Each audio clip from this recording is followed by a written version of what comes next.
उत्तराखंड के उत्तरकाशी में अभी संकट टला नहीं है। धराली के बाद अब हर्षिल पर संकट मंडरा रहा है। हर्षिल में भी धराली जैसी आपदा आ सकती है, जिसकी वजह से एक तरफ जहां लोग डरे हुए हैं, वहीं जिला प्रशासन अब लगातार रेस्क्यू ऑपरेशन में लगा हुआ है।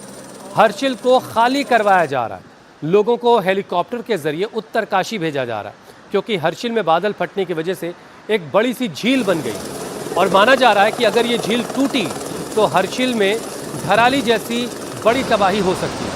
हर्षिल में लगातार बारिश हो रही है, जिसकी वजह से रेस्क्यू ऑपरेशन भी रुक रुक करके हो रहा है। रेस्क्यू ऑपरेशन में दिक्कतें आ रही हैं।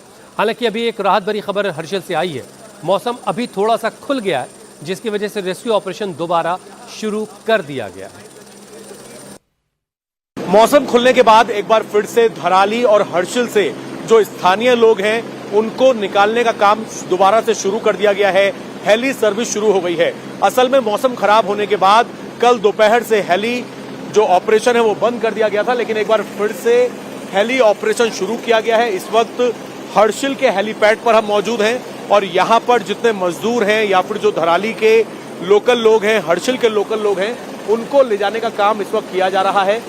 जो सिविल हेलीकॉप्टर है वो अभी मालती हेलीपैड यानी कि उत्तरकाशी से ऊपर आया है, जरूरी सामान लेके, दवाई लेके, राशन लेके, और अब यहाँ आप देखिए लोगों की लाइन लगी हुई है, जो कि स्थानीय लोग अब नीचे उत्तरकाशी जाने वाले हैं। इन लोगों को हेलीकॉप्टर नीचे लेकर जाएगा, जो कई दिनों से फंसे हुए थे, अपनी एंट्री करवा रहे हैं। एंट्री करवाने के बाद ये देखिए इस तरीके का जो जरूरी सामान है, दूध, राशन, इसको लेकर ये हेलीकॉप्टर यहाँ पर पहुंचा है और अब से थोड़ी देर में यहाँ से लोगों को ले जाने का सिलसिला शुरू होगा।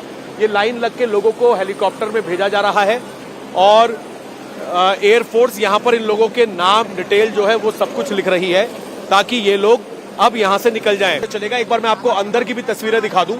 यहाँ पर तमाम स्थानीय लोग, इसके अलावा जो मीडिया पर्सनल यहाँ पर कई दिनों से कवरेज के लिए आए हुए थे, उन सभी को आज हेलीकॉप्टर के जरिए नीचे उत्तरकाशी भेजा जाएगा। ट्रेन सर्विस क्योंकि दोबारा से शुरू हो गई है, तो अब लोगों को लेकर यहाँ से जाने का सिलसिला शुरू होगा, जिसमें जो रेस्क्यू टीम थी, जो रेस्क्यू करवाने टीम आई हुई थी, वो भी है, और साथ ही एयरफोर्स के ऑफिसर्स हैं, कुछ मीडिया पर्सनल्स हैं। इन सभी को अब से थोड़ी देर में जैसे मौसम खुला रहेगा उसी तरीके से लोगों को वापस नीचे उत्तरकाशी भेजने का सिलसिला दोबारा से शुरू कर दिया गया है और आज पूरे दिन ये ऑपरेशन चलने की उम्मीद है, अगर मौसम खुला रहता है, क्योंकि मौसम हर्षिल और धराली में लगातार बिगड़ रहा था।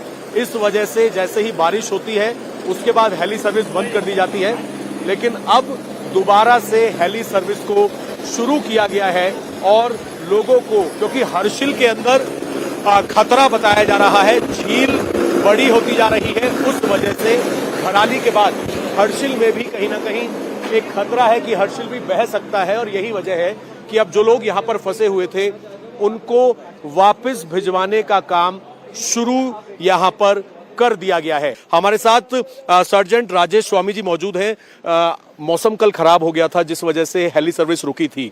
अब क्या अपडेट है सर? मौसम खुला है, किस तरीके से आप लोगों को हेली सर्विस से नीचे उत्तरकाशी भेज रहे हैं? सर अभी यहाँ पे एक चॉपर लैंड किया सिविल का, जिसने अभी हमें बताया कि मौसम वैली का ठीक है। इमीडिएटली हमने रेस्क्यू ऑपरेशन चालू कर दिया है। कल रात से 12 बजे से बारिश हो रही थी, जो अभी मॉर्निंग में रुकी है, तो उम्मीद।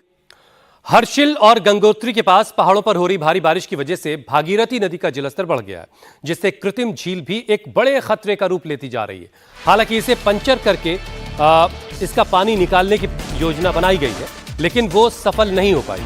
सेना के साथ साथ एनडीआरएफ की टीम भी मौके पर है, लेकिन हजारों टन मलबा आने की वजह से इसे अभी हटाना आसान नहीं है। मलबा न हटने की वजह से भागीरथी नदी का हर्षिल के पास बहाव काफी तेज हो गया है। ऐसे लोगों को हर्षिल से हटाया जा रहा है और जो भी लोग वहाँ रहते हैं उनको वहाँ से हटाया जा रहा है और सुरक्षित जगहों पर भेजा जा रहा है। जो लोग यहाँ रह रहे हैं उनके सामने सबसे बड़ी मुश्किल राशन और रसोई गैस की है। उनका राशन खत्म हो गया है, रास्ते खराब हैं, टूटे हुए हैं, मतलब ये कि वो नीचे जा कर के अपने लिए राशन का सामान और रसोई गैस का सिलेंडर भी नहीं ला पा रहे। धराली के बाद हर्षिल में खतरा लगातार बना हुआ है क्योंकि यहां आर्मी कैंप के पास लगातार बारिश और बादल फटने की वजह से जो झील बन गई है उसका पानी बढ़ता जा रहा है और इस वजह से खतरा हर्षिल में है। इसके साथ ही सबसे बड़ी समस्या इस बात की भी हो रही है कि जो लोग यहां पर रह रहे हैं उनके पास गैस और खाना खत्म होता जा रहा है। लगातार कोशिश ये कर रहा है प्रशासन, एयरफोर्स की जो लोग यहां पर रह रहे हैं उन लोगों को भी हेली सर्विस के जरिए नीचे उत्तरकाशी पहुंचा दिया जाए क्योंकि राशन तो फिर भी यहां पर लाया जा रहा है लेकिन अब गैस खत्म होने से लोगों को भारी परेशानी हो रही है। अगर आप मौसम की तस्वीरें देखेंगे इस वक्त हर्षिल की तो बारिश लगातार यहां पर हो रही है। अब से थोड़ी देर पहले मौसम यहां पर खुला है और मौसम खुलने की वजह से ही ये उम्मीद लग रही है कि अब एक बार दोबारा से हेली सर्विस यहां पर शुरू कर दी जाएगी और लोगों को नीचे ले जाया जाएगा। रेस्क्यू ऑपरेशन धराली के अंदर जो चल रहा था वो खत्म हो चुका है लेकिन अभी भी सर्च ऑपरेशन जारी है, मलबा हटाने का काम जारी है लेकिन मौसम एक सबसे बड़ी समस्या पैदा कर रहा है। कुछ होम स्टे यहाँ पर जो बने हुए हैं जहां पर लोग रह रहे हैं उन लोगों को भी परेशानी आ रही है क्योंकि अब उनके पास खाना बनाने के लिए गैस की सप्लाई जो है वो खत्म हो रही है। एक घर में हम मौजूद हैं, एक आंटी हमारे साथ है हर्षिल के अंदर जो कि खाना बना रही हैं लेकिन अब इनके पास बहुत लिमिटेड गैस ही बची है। आंटी क्या नाम है आपका? मेरा नाम मंगली देवी। मंगली जी, आप यहीं रहती हैं हर्षिल में?